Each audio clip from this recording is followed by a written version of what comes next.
श्री स्वामी समर्थ. रे बाळा, आज मी तुझ्याशी अशा विषयावर बोलणार आहे जो तुला रोज सतावतोय. तुला टेन्शन देणारी ही लोक.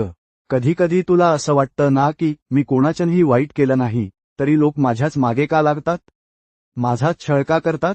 ऐक बाळा, फळ लागलेल्या झाडालाच लोक दगड मारतात, वाळक्या लाकडाला कोणी विचारत नाही.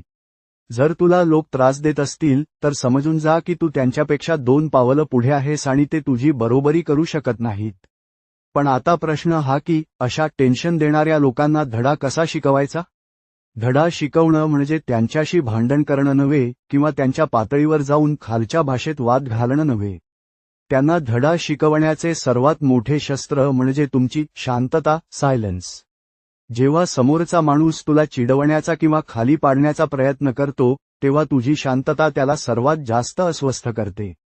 तो तुझ्या प्रतिक्रियेची वाट पाहत असतो, पण तू जेव्हा शांत